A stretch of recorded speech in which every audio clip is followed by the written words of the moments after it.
Okay, Assalamualaikum and hi. And today we are going to talk about automated group formation in algorithm design and analysis. Okay, there are 5 presenters that we talk about automated group formation. Which is the first one is Aisyah Nohana, Muhammad Nabil, SUMAIYAH binti GHAZALI, and me, ATHIRAH, and MIRRAH NASHIHIN. Creating balanced and effective student group is a key challenges in education. Particularly in large classes, manual grouping is often time-consuming and ineffective.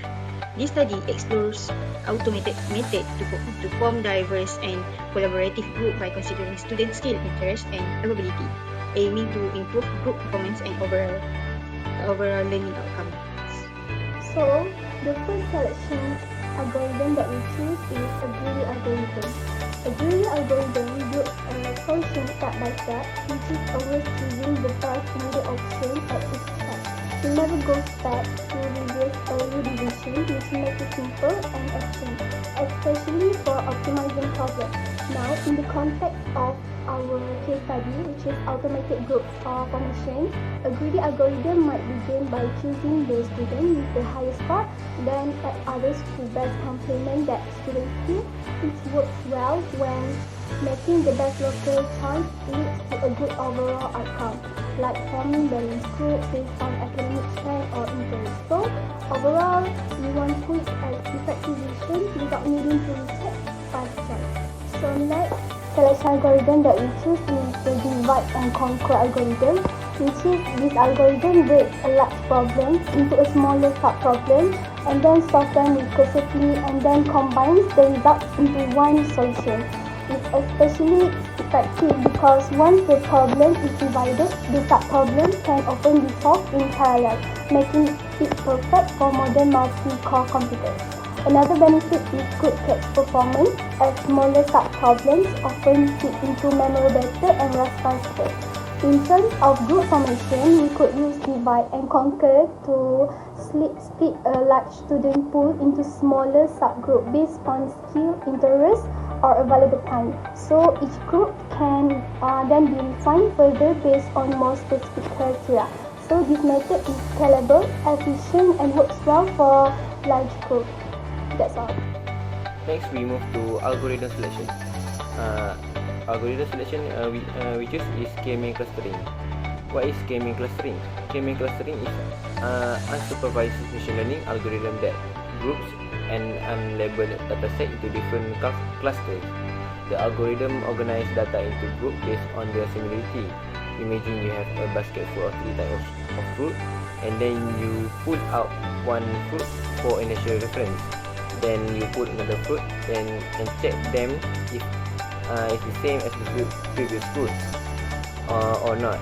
If the fruit you pull are the same, you put them in the same group. If not, you put them in another group. Then you repeat the process until the basket is empty. When to use the K-mean clustering algorithm? When you need to group similar item based on features. When you need a fast, scalable solution for large dataset, and when data is numerical and continuous. Application of backtracking algorithm: education, marketing and customer segmentation, image compression, document and text clustering, healthcare and medical diagnosis. Okay, next we move on to backtracking algorithm. Backtracking algorithm works by recursively exploring all possible solutions to a problem. It starts by choosing an initial solution and then explore all possible extensions of that solution.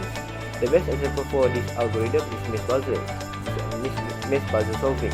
It's like you try to find the way out. If you hit the wrong path, it will return to the start and then explore another path. This process will repeat until you find the way out. When to use this backtracking algorithm? There are multiple possible solutions to the problem. The problem can be broken down into smaller sub-problems. The sub-problem can be solved independently. Application of backtracking algorithm: solving puzzle, finding the shortest path through a maze, group formations, resolve allocation problems, and network optimization problems. Okay, for the next part will be the algorithm analysis for the greedy algorithm. For this, we will base it based on 4 things. The first one will be application explanations. For this, we will make an introduction step. The first one will define the criteria for the grouping. Each student will be grouped based on their academic performance or their skills. The second one will sort the student based on their priority, and the third one will assign the student to the group with readily. Okay, the second one will be the time complexity analysis. For this, we'll use 3 cases. Will be base, expected, and worst. For the best cases, it will be the one with the least use of operation. For this, we just put each student in the first groups that they fit. So, for example, sorting will be, we will use O and log n, which the sorting will be 100 log 100, which will be 700 operations. The signing will be, we just place each student in a group, which will be 100 operations. So the total operation will be 800 operations. For the expected case, for each student, we just check all the available groups that fits them the best.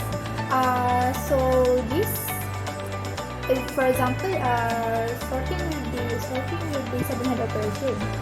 Assigning will be 100 students time groups that we have, which for example here we use 5 groups, so 100 times 5 will be 500 operations. So the total will be 700 plus 500 operations, so it will be 1200 operations. So for the worst case, which the most use of operations, we will need to evaluate the criteria for each of the students to assign them to the best group that they fit. So sorting will be 700 operations. Assigning will be 100 students times 5 group times, for example, 3 criteria. So the total will be 1500 operations. So the total of the operation will be 700 plus 1500 operations, which will be 2200 operations. The third one will be the space complexity analysis, which means we need to analyze the storage that needs. Here we need storage for students, the group data structure, and auxiliary structures. For the student list, we will name it as ON. So it's all the students' data like name or GPAs. So for group data structure, which we will name OK, is to keep track of how many groups exist and its properties like average GPA or their size. So, and lastly, auxiliary structures, which means extra tools, will be ONN or ONK. These are extra tools that decide the group assignments. That's all. So the fourth one will be key trade-off. So here we have speed versus precision.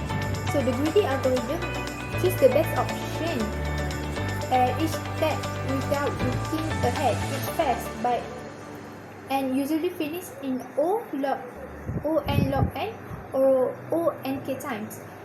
However, it may make less than ideal groupings, like putting all sub students in one group or not balancing their skill at all.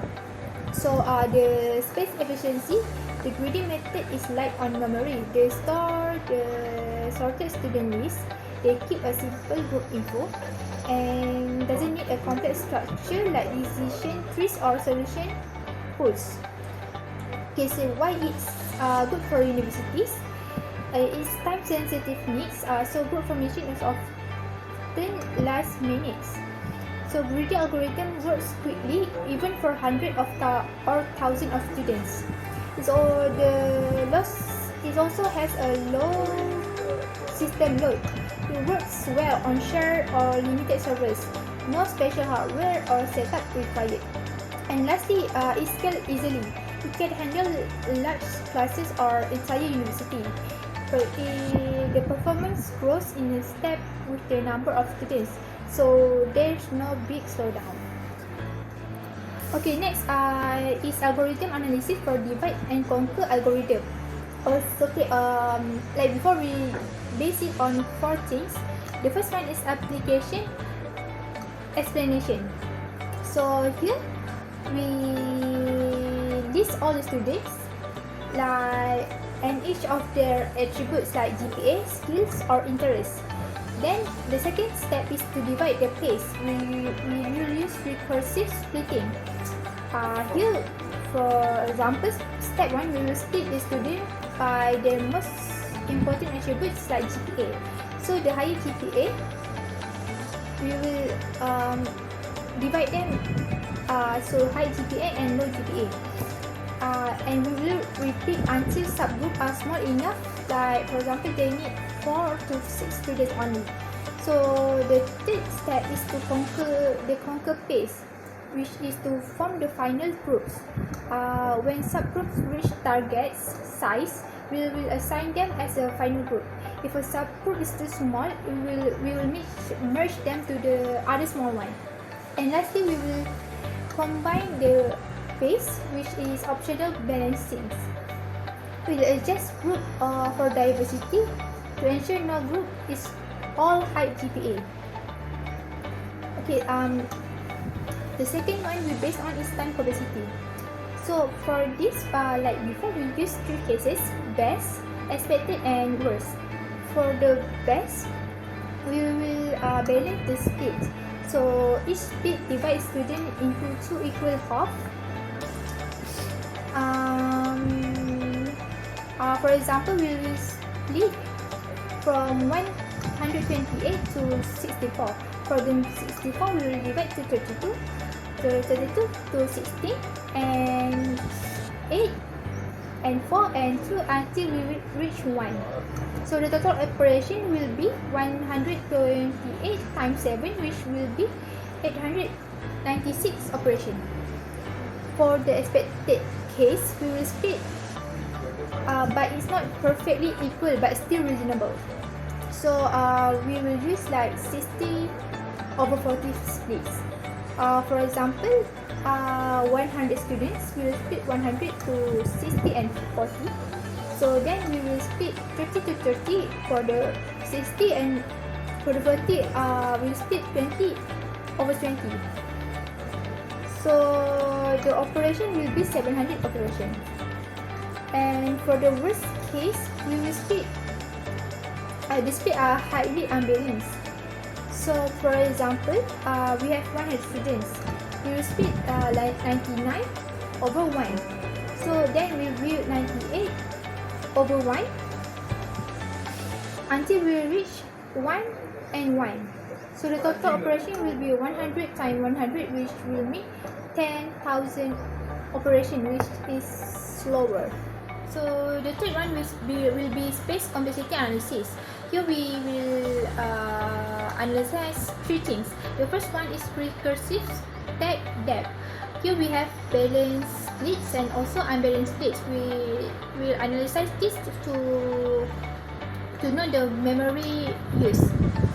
The second one is temporary student list. This depends on the implementation. So for example, we use naive approach. You will create a new copy of student list at every split, so it will take a much more space. The second one, for example, is to use optimized in-place partitioning, which is to reuse or modify the original list with no extra copies, so it will use less space. So the final one is final group storage, which the regardless of splitting, storing all student include things OS space. Finally, the fourth one, from time space trade-off. Here we have speed versus complexity. So for the divide and conquer, is break the problem into smaller chunks, solve them, then combine the result. It's efficient, often running in O and log n times, and is faster than brute force. But in bad cases like uneven splits, it can slow down the operations. Okay, then we have space efficiency. So the algorithm use more memory than greedy methods because the recursive calls use the stack, and it also make copy or split data which take extra space. Then we have the cache efficiency. For the divide and conquer, it's often wrote with small chunk of data at a time. This chunk can fit into CPU cache, making repeated operation much faster. This gives a performance boost without changing the algorithm. And finally, we have the university setting of benefits. So here, the divide and conquer are great for big and complex student group. It can handle many different student attributes like GPA, preferences, or availability. It can form more personalized and balanced group than greedy method. It's also scalable and adaptable. Divide and conquer can work even as the number of students grows, as long as the partition are well balanced. And it also can adapt to changing criteria over time, such as adding service or new skills, and also updating school groups rules in stages. Next algorithm analysis is K-means clustering. K-means is a machine learning algorithm that groups students based on similarity attributes such as GPA, skills, interests, and ability. How it works? You can choose one group, which is K. Students are represented as pointed in multi-dimensional space. The algorithm will repeat K, assign each student to the close one, and update it. This repeat until the grouping stability. Time completing O in the bracket I equal N equal K and equal D. I is interaction and student, K a group, D is a feature. Pro and cons. For the pro, we have faster and scalability, great for large classes, easy to integrate into SML system. For cons, we have 3, which is does not guarantee balanced group, sensitivity in internal center code placement, no idea for overlap or integrate inequality data. The last for algorithm analysis is backtracking algorithm. Backtracking is a search-based algorithm that finds the best grouping by exploring all possibilities combined under strict constraints. How it works? There was assigned student group by group, which is each step the algorithm checks if the constraints are satisfied. If not, it backtracking and try a different type. This will continue until the valid full grouping is found or all options are executed. Time complexity, O in the bracket K N multiply M. N for student, K for group, and M for constraint. For pro and cons, we have two pro, which is produce optimal grouping, handles complex rules and preference. For constraint, we have very low for large data set, high memory usage, and the last one, which is not particular for real-time use.